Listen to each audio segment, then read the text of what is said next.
Sir, ನೀವು ಕವಿ ನಮ್ಮನ ಪ್ರವಾಸದ ಬಗ್ಗೆ ಕೆಲವೊಂದು ವಿಚಾರಗಳು ಕೇಳ್ಪಟ್ಟೆ, ಏನದು? ಕವಿ ನಮನ ಅನ್ನೋದು ಒಂದು ವಿಶಿಷ್ಟ ಪ್ರವಾಸ ಒಪಿನಿಯನಲ್ಲಿ. ಏನಪ್ಪ ಅಂದರೆ, ನಾನು HALನಲ್ಲಿದ್ದಾಗ ನನ್ನ ಇದಕ್ಕೆ ಕಳಿಸಿದ್ರು, ಟ್ರೈನಿಂಗ್ಗೆ ಇಂಗ್ಲೆಂಡಿಗೆ ಕಳಿಸಿದ್ರು. ಆವಾಗ ಹೋಟೆಲ್ನಲ್ಲಿದ್ದಾಗ ಒಂದು ದಿವಸ ಅಲ್ಲಿ ಹೋಟೆಲ್ನ ಒಬ್ಬನ ಕೇಳಿದೆ, ಇವತ್ತು ಭಾನುವಾರ, ನಾಳೆ ಭಾನುವಾರ ಎಲ್ಲರೂ ಹೋಗೋ ಜಾಗ ಇದೆಯಾ ಅಂತ. ಅವ್ರು ಹೇಳಿದ್ರು, ಹತ್ತಿರ ಬೇಕು ಅಂದರೆ ಇಲ್ಲಿ ಶೇಕ್ಸ್ಪಿಯರ್ ಹುಟ್ಟಿದ್ದ ಸ್ಥಳ ಸ್ಟ್ರಾಟ್ಫರ್ಡ್ ಅಪಾನ್ A1 ಅಂತ ಇದೆ, ಹೋಗಿ ಇವರು ಎಂಜಾಯ್. ನಾನು ಸತ್ಯ ಹೇಳಬೇಕು ಅಂದರೆ, ನನಗೂ ಲಿಟ್ರೇಚರ್ಗೂ ಸಂಬಂಧ ಇಲ್ಲ. ನಾನು ಮೆಕ್ಯಾನಿಕಲ್ ಇಂಜಿನಿಯರ್ ಅಂತ ಮೀಸೆ ಮೇಲೆ ಕೈ ಇಟ್ಕೊಂಡು ಸ್ವಲ್ಪ ಅಹಂನಿಂದಲೇ ಹೋಗಿ ಅಲ್ಲಿ ಬಸ್ನಿಂದ ಇಳಿದೆ. ಅಲ್ಲೊಂದು ದೊಡ್ಡ ಲೇಕ್ ಇತ್ತು, ಬಿಳಿ ಸ್ವಾನ್ಸ್ ಗ್ರೂಪ್ ಆಗಿ ಸ್ವಿಮ್ ಮಾಡ್ತಾಯಿತ್ತು. ನಾನು ಅಲ್ಲಿಂದ ಇಳಿದುಬಿಟ್ಟು ಊರೊಳಗೆ ಹೋದೆ. ಚಿಕ್ಕ ಊರೇ ಅದು. ಊರೊಳಗೆ ಹೋದರೆ ನನಗೆ ಬರ್ತಾ ನನಗೆ ಮೈಂಡ್ ಫುಲ್ಲು ಟ್ರಾನ್ಸ್ಫಾರ್ಮ್ ಮಾಡ್ಕೋಯ್ತು, ಚೇಂಜ್ ಆಗೋದು. ಏನಪ್ಪ ಅಂದರೆ, ಅವರು ಆ ವಿಲೇಜ್ನ ಸ್ಟ್ರಾಟ್ಫರ್ಡ್ ಅಪಾನ್ A1 ಅನ್ನೋದು ರಿವರು, ಸ್ಟ್ರಾಟ್ಫರ್ಡ್ ಅನ್ನೋದು ಊರು. ಆ ಊರು ಯಾವ ಥರ ಇಟ್ಟಿದ್ದಾರೆ ಅಂದರೆ, ನಮ್ಮನ್ನು ಆಗಿನ ಕಾಲಕ್ಕೆ ಕರ್ಕೊಂಡು ಹೋಗ್ಬಿಡ್ತಾರೆ. ಗೊತ್ತಾಯ್ತಾ? ಟಾರ್ಗಳು ಯಾವುದೂ ಇದು ಮಾಡಿಲ್ಲ, ರೋಡ್ ಯಾವುದು ಟಾರ್ ಹಾಕಿಲ್ಲ. ಆಮೇಲೆ ಮನೆಗಳು ಅದೇ ಮನೆಗಳು ಇಟ್ಕೊಂಡಿದ್ದಾರೆ, ಬೇರೆ ಯಾರು ಕಟ್ಟಿಸ್ತೀವಿ ಮಲ್ಟಿ ಸ್ಟೋರಿ, ನಥಿಂಗ್ ಡೂಯಿಂಗ್ ಆ ಥರ. ಆಮೇಲೆ ವರ್ಷಕ್ಕೊಂದು ಸಲ ಆ ಊರಿನಲ್ಲಿ ಶೇಕ್ಸ್ಪಿಯರ್ ಡ್ರೆಸ್ ಮಾಡಿಕೊಂಡು ಸಿಟಿಸನ್ಸ್ ಎಲ್ಲ ಪ್ರೊಸೆಷನ್ ಮಾಡ್ತಾರೆ. ಪ್ರೊಸೆಷನ್ ಮಾಡಿ ನದಿ ದಡದ ಮೇಲೆ ಒಂದು ಸ್ಟೇಜ್ ಕಟ್ಟಿ ಶೇಕ್ಸ್ಪಿಯರ್ ನಾಟಕಗಳೆಲ್ಲ ಆಡ್ತಾರೆ. ಸೊ ಒಂದೊಂದು ನೋಡ್ತಾ ಇದೆ. ಶೇಕ್ಸ್ಪಿಯರ್ ಇದ್ದಿದ್ದು ಗುಡಿಸ್ಲು ನೋಡಿದೆ.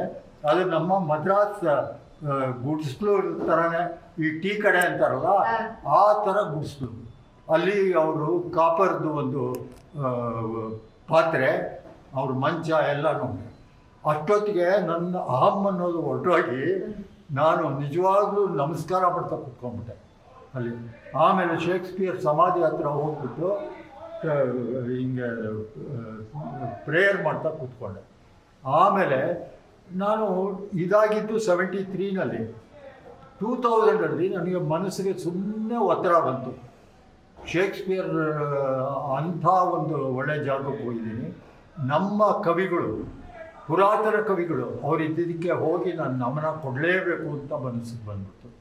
ಆವಾಗ ನಮ್ಮ ಸ್ನೇಹಿತರು ಒಬ್ಬರು ಬುಕ್ ಪಬ್ಲಿಷರ್ ಇದ್ದರು. ಅವರನ್ನು ಕೇಳಿ ಒಂದು ಬಸ್ ಮಾಡಿ, 80 ಸೀಟರು ಬಸ್ ಮಾಡಿ, ಎಂತೆಂಥ ವಜ್ರಗಳಿದ್ರು ಆ ಬಸ್ನಲ್ಲಿ ಇದ್ದರೆ.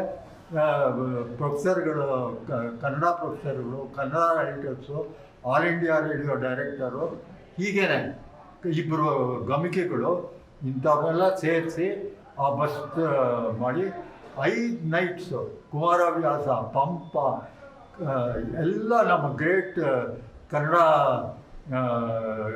ಕವಿಗಳ ಮನೆಗಳೆಲ್ಲ ಹೋಗಿ ನಮ್ಮ ನಂಬರ್ಗಳನ್ನ ತಿಳಿಸಿ, ಕುವೆಂಪು ಇದ್ದ ಕಡೆ, ಕಾರಂತರ ಇದ್ದ ಕಡೆ, ಶಿಶುನಾಳ್ ಶರೀಫ್ರು ಇದ್ದ ಕಡೆ ಎಲ್ಲ ಹೋಗಿ ಅದ್ರ ಮೇಲೆ ಒಂದು ಪುಸ್ತಕ ಬರೆದು ಎಲ್ಲ ನಾವೆಲ್ಲ ಬಂದ ಮೇಲೆ ರಿಟರ್ನ್ ಆದಮೇಲೆ ಪುಸ್ತಕ ಕವಿ ನಮನ, ಇದು ಒಂದು ವಿಶಿಷ್ಟ ಪ್ರವಾಸ ಅಂತ ಅಂದ್ಬಿಟ್ಟು ಅದು.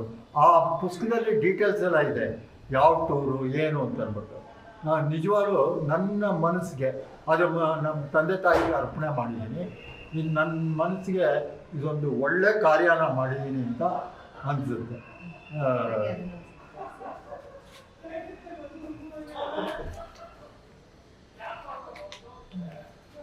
ಇದು ಕವಿ ನಮನ ಒಂದು ವಿಶಿಷ್ಟ ಪ್ರವಾಸ. ಆಮೇಲೆ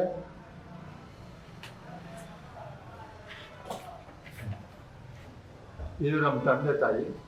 ಇದು ಹಿನ್ನುಡಿ ಬರೆದಿರೋರು ಎಲ್ ಎಸ್ ಶೇಷಗಿರಾಯರು, ಪ್ರೊಫೆಸರ್ ಎಲ್ ಎಸ್ ಶೇಷಗಿರಾಯರು ಮುನ್ನುಡಿ ಬರೆದಿರೋರು ಜಿ ವೆಂಕಟ ಸುಬ್ಬಯ್ಯ, ಇಂಥ ಘಟಾನುಘಟಿಗಳು.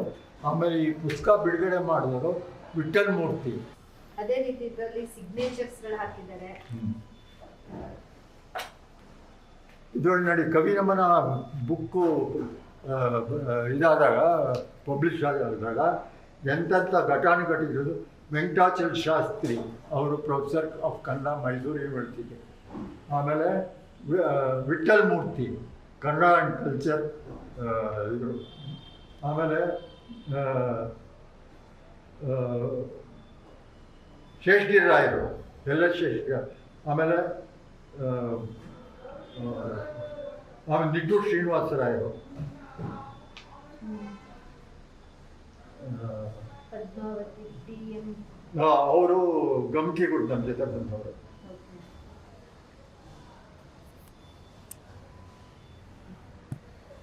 ಪ್ರೊಫೆಸರ್ ನರಳಿ ಬಾಲಸುಬ್ರಹ್ಮಣ್ಯಂ, ಗೀತಾಚಾರ್ಯ,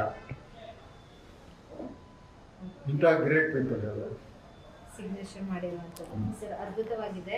ಇದು ನನ್ನ ಒಂದು ಹೆಮ್ಮೆಯ ಒಂದು ಅಚೀವ್ಮೆಂಟ್ ಅಂತಲೇ ನಾನು ಅಂದ್ಕೊಂಡೆ. ನನ್ನ ಮನಸ್ಸಿಗೆ ಅದು ನಮ್ಮ ತಂದೆ ತಾಯಿ, ನಮ್ಮ ತಂದೆ ಫೇಮಸ್ ಅಡ್ವೊಕೇಟ್ ಆಗಿದ್ದರು, ನಮ್ಮ ತಾಯಿ ಸರಸ್ವತಿ ಅಂದ್ಬಿಟ್ಟು ಅವ್ರಿಗೆ ಅರ್ಪಣೆ ಮಾಡಿದ್ರು.